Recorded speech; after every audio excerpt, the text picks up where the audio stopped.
मैं लड़कियों के साथ गलत काम करता और उनकी फोटो खींचकर अपने पास रखता। अब तक मैं 99 लड़कियों के साथ गलत काम कर चुका था। एक तूफानी रात को बारिश में भीगती हुई एक लड़की मुझसे लिफ्ट मांगी तो मैं अपना 100वां शिकार चुन लिया और उस लड़की को बहलाकर अपने घर पर ले आया। उसके साथ गलत काम करने से पहले मैं उसकी फोटो खींचकर लैपटॉप खोला तो अचानक ही मेरी जान निकल गई, क्योंकि वह लड़की तो मेरा नाम आशीष है और मैं अब तक 99 लड़कियों के साथ गलत काम कर चुका हूँ और अभी तो मेरी उम्र 29 साल है। आज एक तूफानी रात है और बहुत तेज बारिश हो रही है। बहुत जोर जोर से बादल गरज रहे थे। मैं बुरे काम करके अपनी कार से वापस लौट रहा था। तभी एक लड़की ब्लैक जींस टॉप पहन के भागती हुई कहीं जा रही थी। वह एक सुनसान सड़क थी। मेरी कार को आता देख लड़की हाथ हिलाकर मदद मांगने लगी। उसे देखकर मेरे अंदर का शैतान जागने लगा था। मैंने अपनी गाड़ी रोकी तो वह लड़की मेरे पास आई और रोने लगी। उसने कहा कि इस बरसाती रात में वो फंस गई है और उसे जाने आने के लिए कुछ भी नहीं मिल रहा है। उसकी कुछ दिन में सगाई होने वाली है। उसका घर पहुंचना बहुत जरूरी है। उस लड़की को देखकर तो मेरे मुंह से पानी टपकने लगा था। मैंने उस लड़की को अपनी कार पर लिफ्ट दे दी। लड़की बहुत खुश हो गई और मुझे थैंक यू बोलने लगी। मेरी नज़र तो उसके गीले बदन पर थी और मेरे दिमाग में बुरे बुरे ख्याल आने लगे थे। मैं अपने घर पर आ गया। उसका घर करीब मेरे घर से 10 किलोमीटर दूर था। मैंने कहा, बारिश बहुत तेज हो रही है और बिजली भी कड़क रही है। ऐसे में उतना दूर ड्राइव करना सेफ नहीं है, तो आज रात यहीं पर रुक जाओ। कल मैं तुम्हें सेफली ड्रॉप कर दूंगा। वह लड़की मान गई थी, पर वह ठंड से कांपने लगी थी। मैंने उसे एक टॉवल और अपने कपड़े दे दिए और कहा, जाकर कमरे में चेंज कर लो, नहीं तो ठंड लग जाएगी। वह लड़की तो मुझे अपना मसीहा समझने लगी और वह अंदर कमरे में चली गई और कपड़े बदलने लगी। तभी मैंने अपना कैमरा निकाल लिया और उस लड़की की तस्वीर निकालने लगा। मैं जब भी किसी लड़की के साथ गलत काम करता हूँ तो उसकी तस्वीर ले लेता हूँ और लैपटॉप में एक फाइल बनाकर उसे सेव करके रखता हूँ। मैंने उसकी तस्वीर को लैपटॉप में अपलोड कर दिया और फिर मैं उसके कमरे के अंदर चला गया और उसके साथ गलत काम करके सो गया। सुबह जब मेरी आँख खुली तो मैं अपना लैपटॉप देखा और मैं डर के मारे कांपने लगा था। वह लड़की मेरे सामने खड़ी थी और अपना मोबाइल उठाकर कुछ ऐसा किया कि मेरी रूह कांप उठी और मैं अपने बचपन की यादों में खो गया था, जब ऐसा ही कुछ मेरे साथ हुआ था। मैं ऐसा हमेशा नहीं था, मैं बिल्कुल ही अलग था। मैं एक मासूम सा बच्चा था। अपने मम्मी पापा और 2 बहनों के साथ रहता था। मेरी माँ एक प्राइवेट फार्म में काम करती थी। सुबह को 8 बजे घर से निकल जाती थी और रात को 8 बजे घर आती थी। घर की नौकरानी ही घर का सारा काम करती थी। मेरे पापा भी एक फैक्ट्री में काम करते थे। हम बच्चों को देखने वाला घर पर कोई भी नहीं था। हम हमेशा ही अकेले रह जाते थे। हमारे साथ हमारी विधवा चाची रहने आई। मेरे मम्मी पापा ने हमारी जिम्मेदारी चाची को दे दी। कम उम्र में पति को खोकर उसकी जरूरत पूरी नहीं हो पाती थी। मुझे अकेला पाकर वह मेरे साथ गलत काम करती थी। मेरी बहनों के साथ तो वह कुछ भी गलत नहीं करती, पर मेरे साथ हर रोज वह गलत काम करती और खुद को ठंडा करती। तब मैं मात्र 12 साल का था। यह बात मैं किसी को बोलने से डरता था, क्योंकि चाची धमकाती कि मुझ पर कोई यकीन नहीं करेगा और उल्टा वो मुझे फंसा देंगी। मैंने साल भर बाद अपनी माँ और पापा को बोलने की कोशिश की, पर मेरे पापा ने मुझ पर ही दोष लगाया और मुझे मारने पीटने लगे थे। मौका देखकर पापा ने चाची के साथ रिश्ता बना लिया, पर फिर भी चाची मेरे साथ गलत काम करती थी और उसकी शिकायत करने पर पापा उल्टा मुझे ही मारते थे। मेरी माँ को सब कुछ पता था, पर मेरी माँ कुछ भी नहीं कर पाती थी, क्योंकि मेरे पापा का ध्यान मेरी माँ से हटकर जवान चाची पर चला गया था और वह उनके इशारे में नाचने लगे थे। जब मेरी माँ काम पर रहती तो मेरे पापा घर में आ जाया करते और मेरी चाची के साथ अपनी मुराद पूरी करते। मेरी माँ बीमार पड़ गई और चल बसी। मेरी बहनें भी लड़कों के साथ भागकर शादी कर ली और इसी दर्द के साथ मैं जीता गया। पर 17 साल होने के बाद मैं घर से भाग गया था और आर्मी में भर्ती हो गया था। 10 साल मैं वहाँ पर काम करके अपने आप को मजबूत किया और वहाँ से निकलने के बाद मैं एक जानवर बन गया। सबसे पहले तो मैं अपने घर पर गया था और अपने बाप और चाची को पूरे 3 दिन तड़पा तड़पा के मार डाला था। वह मुझसे भीख मांगने लगे थे। मैंने अपने बचपन का सारा गुस्सा उन पर निकाल लिया था। उनकी लाश दरिया में बहा दिया था। था। वहीं से शुरू हुई थी मेरे जुर्म की कहानी और कैद हुआ था मेरे कैमरे की पहली तस्वीर, मेरे जुर्म की राह पर चलने वाली पहली तस्वीर। मैंने एक नाइट क्लब की सिक्योरिटी गार्ड की जॉब ले ली थी ताकि दूसरी औरतों पर नजर बना सकूं और अपना शिकार ढूंढ सकूं। पुलिस से बचने का हर एक उपाय मैं लगाता हूँ। पुलिस मेरा घंटा कुछ बिगाड़ पाती है। मुझे इस काम में बहुत मजा आता है, लड़कियों को तड़पाने में। लड़कियों के पैसे भी लूट लेता हूँ ताकि अपना खर्चा भी चला सकूं। मैं अपना चेहरा छुपाने के लिए एक टोपी पहन लेता हूँ और अपने हाथों में भी ग्लव्स पहन लेता हूँ। कुछ लड़कियां तो डर के मारे यह बात किसी को भी नहीं बताती और कुछ लड़कियां रिपोर्ट भी कर देती हैं। नाइट क्लब में मैं अपना पहला शिकार ढूंढ रहा था। अचानक मुझे एक बहुत ही खूबसूरत सी लड़की नजर आई और मैं उसकी डिटेल्स लेना शुरू कर दिया। उसका पीछा करते हुए मुझे पता चला कि उसका नाम कोमल है और वह एक IT फर्म में जॉब करती है। रोज रात 10 बजे वह अपने घर को आती थी।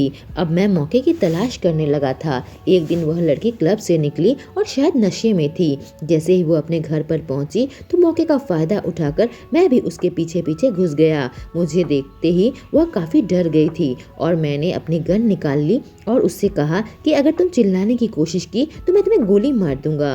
और उसके बाद मैंने उसके हाथों को रस्सी से बांध दिया था और उसके कपड़े उतारकर मैं उसकी तस्वीर लेने लगा। मैं 4 बार उसके साथ गलत काम किया। करीब 5 घंटे बाद मैंने उसे नहाने को कहा और उसके बाद घर के सारे सुराग मिटाकर मैंने उससे कहा कि अगर पुलिस को बताई तो फोटो नेट पर डाल दूंगा और फिर मैं वहां से निकल गया। उस लड़की के रोने की आवाज, चीखने चिल्लाने की आवाज मुझे बहुत पसंद आ रही थी। यादगार के तौर पर मैंने उसकी एक टी-शर्ट अपने साथ रख ली थी। जब भी मैं लड़कियों के साथ गलत काम करता हूँ तो उसका कोई सामान अपने पास रख लेता हूँ और उसकी तस्वीर भी। अपना लैपटॉप खोलकर मैं उसकी तस्वीर को सेव कर लिया था।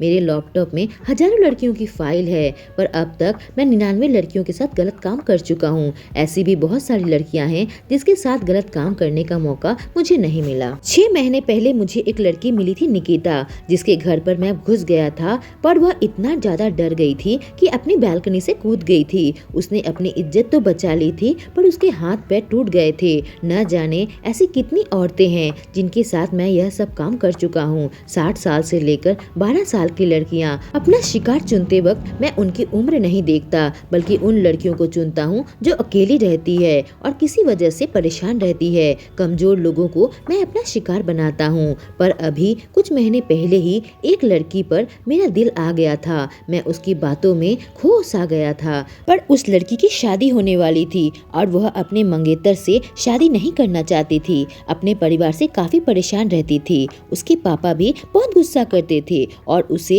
अपना गुलाम की तरह रखते थे। अपने परिवार से परेशान होकर वह घर से भागने की कोशिश भी की थी। उसके पापा अपने गुंडों को भेजकर उस लड़की को उठाकर ले आए थे और एक बेकार लड़के से उसकी शादी तय कर दी थी। लड़की से मेरी बातें होती रहती थी। वह मुझसे चैट करती रहती थी और कभी कभी मैं उसे कॉल भी करके बात करता था। न जाने उस लड़की में ऐसी कौन सी बात थी कि उसने मेरे दिल को छू लिया था। मेरे साथ बचपन में जिस तरीके का जुर्म हुआ था और उससे बचने के लिए मैं आर्मी में चला गया था। उसके बाद मैं इस गुनाह की राह में भटक गया। मैं अपना हर एक बात, हर एक जुर्म की कहानी उस लड़की को बयां करने लगा। मुझे लगता था कि वह लड़की भी गलत रास्ते में भटक गई है। उसके साथ बहुत ही आसानी से मैं अपने दिल की बात कर लेता था। वह लड़की भी मुझे सब कुछ बताती रहती थी। मुझे वह लड़की बहुत अच्छी लगने लगी थी। उसके साथ चैट करने में एक नशा सा था और मैं हर वक्त उसके साथ चैट किया करता था पर उससे कभी भी नहीं मिला था। पर मैं उससे मिलना चाहता था। मुझे इस बात का डर था कि मैं कभी पकड़ा ना जाऊं। हालांकि मैं अपने पीछे कोई भी सुराग नहीं छोड़ता था और 99 लड़की में से कुछ लड़की ही ऐसी थी जिसने रिपोर्ट करवाई थी और उसका भी कोई एक्शन नहीं लिया गया था क्योंकि उन लड़कियों ने मेरी शक्ल नहीं देखी थी और पुलिस को मेरे पीछे कोई भी सुराग नहीं मिला था कि मुझे गिरफ्तार कर सके। आर्मी बैकग्राउंड के कारण मैं बहुत ही होशियारी के साथ जुर्म करता हूँ और मेरे साथ मेरी चाची ने बचपन में जितना भी गलत काम किया था कहीं न कहीं मुझे भी बुराई के रास्ते में चलने में बहुत सुकून मिलता है। शायद मैं अपनी चाची की वजह से ही उनकी तरह गुनहगार बन गया हूँ। लड़कियों की चीख से मुझे दुख नहीं बल्कि खुशी मिलती है। मेरी बहनें भी अब मुझसे रिश्ता नहीं रखती है। इसी वजह से मैं बिल्कुल ही अंदर अकेला हूँ और उस लड़की से मिलने के लिए बेताब रहता हूँ। वह मुझसे दिल खोलकर बात तो करती है पर मुझसे मिलना नहीं चाहती। शायद उसे पता है कि मैं लड़कियों के साथ गलत काम करता हूँ, इसी वजह से वो डरती होगी। और मैंने कभी भी उससे नहीं कहा कि मैं उसे पसंद करने लगा हूँ। और आज जब इस तूफानी रात में एक अनजान लड़की मुझसे लिफ्ट मांगी तो फिर से मेरे अंदर का दरिंदा जाग उठा और मैं चुपके से उसकी तस्वीर ले ली। जब मैं उसे कपड़े बदलने को कहा था, यह पहली लड़की है जिसने मेरी शक्ल देख ली है, क्योंकि इसी ने मुझसे लिफ्ट मांगी थी।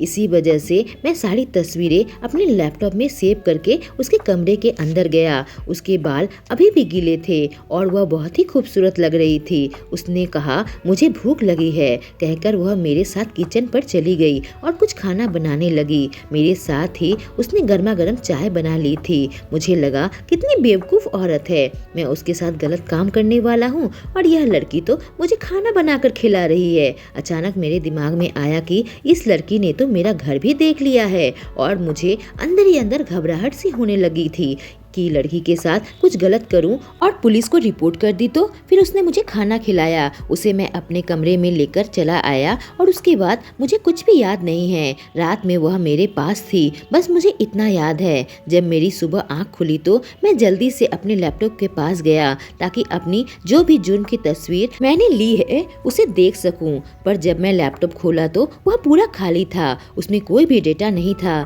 जल्दी से मैंने अपना कैमरा निकाल लिया और उसकी सारी तस्वीर भी डिलीट हो चुकी थी। कैमरे का मेमोरी कार्ड गायब था। घबराहट से मेरा चेहरा बिल्कुल लाल हो गया। वह लड़की मेरी तरफ मोबाइल करके कुछ रिकॉर्ड कर रही थी। मैं डर गया। अब गुस्से से मैं उसकी ओर झपट पड़ा, लेकिन उसने कहा तुमने मुझे पहचाना नहीं क्या, मैं वही चैट वाली लड़की हूँ पूजा। और उसने तभी मुझे एक मैसेज भेजा और मैं तुरंत ही उसकी नंबर पर कॉल किया तो उसका फोन बजने लगा। मैं समझ चुका था कि यह वही लड़की है जिसके साथ मैं चैट किया करता था। तभी मुझे याद आया कि लिफ्ट लेने वक्त तो बता रही थी कि उसकी मंगनी तय हो गई है। मैं समझ चुका था कि यह सब कुछ मेरे साथ क्या हो रहा है। न जाने किस तरीके से इस लड़की ने मुझे ढूंढ लिया था। मैंने पूछा मेरे लैपटॉप की सारी तस्वीर कहाँ गायब हो गई। हंसने लगी, कहीं मैं तुम्हारा जुर्म डिलीट कर दिया है। मैंने पूछा तुमने मेरा पता कैसे ढूंढ लिया। उस लड़की से बात करते हुए 1 महीना हो गया था और इस 1 महीने के दौरान हम दोनों हमेशा चैट किया करते थे। मुझे उससे प्यार हो गया था। कई बार रात भर हम दोनों एक दूसरे से बात किया करते थे, लेकिन मुझे उस लड़की का एड्रेस पता नहीं चल पाया। तो आखिर उसने मुझे कैसे ढूंढ लिया। इसका मतलब तो यह है वह लड़की भी मुझे चाहती है। उसने कहा मैंने तुम्हारा नंबर ट्रेस करवाया था। यह सुनकर तो मेरे पैरों तले से जमीन निकल गई। मैं काफी घबरा गया, उसकी तरफ देखने लगा। उसने कहा तुमने अब तक 99 लड़कियों के साथ गलत काम किया है और 2 लोगों का खून भी किया है। तुमने 10 साल आर्मी भी सर्व किया है। बचपन में तुम्हारे साथ जो भी जुर्म हुआ तुमने अभी भी उस जुर्म की रिपोर्ट नहीं किया और खुद गुनाहों के दलदल में भटक गए। कल 100वां जुर्म करने वाले थे, पर मैं तुम्हारी चाय में नींद की गोली मिला दी थी और चाय पीते ही थोड़ी देर बाद तुम्हें नींद आ गई। तुम मेरे साथ कुछ भी गलत नहीं कर पाए। जब तुम सो गए तो मैंने तुम्हारा लैपटॉप खोला और उसकी हार्ड ड्राइव निकाल ली। तुम्हारे कैमरे का भी मेमोरी कार्ड भी मैंने निकाल लिया और तुम लड़की की कुछ न कुछ इकट्ठा करते हो और उन चीजों को भी मैंने कलेक्ट कर लिया। यह बोलते जा रही थी और मैं घबराहट से परेशान होता जा रहा था। आखिर उसने यह सब कुछ क्यों किया। क्या यह लड़की मुझसे प्यार करती है और चाहती है कि मैं यह सब कुछ छोड़ दूं। मैंने कहा तुम मुझसे चाहती क्या हो, साफ साफ बताओ, क्या तुम मुझसे प्यार करने लगी हो। वह हंसने लगी और कही तुम जैसे क्रिमिनल से मैं कैसे प्यार कर सकती हूँ, मैं एक पुलिस वाली हूँ। यह सुनकर तो मेरे रोंगटे खड़े हो गए। मेरे पास एक ही रास्ता था कि इस लड़की को मार डालूं। मैं जल्दी से अलमारी खोलकर गन निकालने लगा, पर हैरत वाली बात यह थी कि मेरा गन भी वहाँ नहीं था। जब मैं उस लड़की की तरफ देखा तो उसके हाथ में गन थी और बाहर वाले कमरे से कुछ पुलिस वाले अंदर आ चुके थे और मुझे हथकड़ी लगाकर ले जाने लगे थे। उन लोगों ने मुझे जेल में डाल दिया था और उन सारी लड़कियों का पता लगा लिया था जिसके साथ मैं गलत काम किया था। मेरे खिलाफ बहुत तगड़ी केस बन चुकी थी और मुझे आजीवन उम्र कैद की सजा मिल चुकी थी। मेरे पास अब बचने का कोई भी रास्ता नहीं था क्योंकि पुलिस के पास सारी इंफॉर्मेशन पहुंच चुकी थी। जिन लड़कियों ने रिपोर्ट करवाया था पुलिस उसकी तहकीकात कर रही थी और इसी दौरान यह पुलिस इंस्पेक्टर मुझ तक पहुंच गई थी और मुझसे चैट करके मेरे सारे जुर्म चालाकी से उगलवा लिया था। उसने अपने बारे में सब कुछ झूठ बताया था। मैं उसकी जाल में फंस गया और काल कोठरी की सजा भुगत रहा हूँ। शायद अपने पापा और चाची को मारने के बाद मैं रुक जाता और इन लड़कियों के साथ कुछ गलत नहीं किया होता तो पुलिस मुझ तक कभी भी नहीं पहुंच पाती और इस तरह चार दीवारी में कैद होकर मेरी इतनी बुरी हालत नहीं होती। दोस्तों, अगर ये कहानी आपको पसंद आई हो तो हमारे चैनल को सब्सक्राइब करें और बेल आइकॉन को प्रेस करें। Thank you.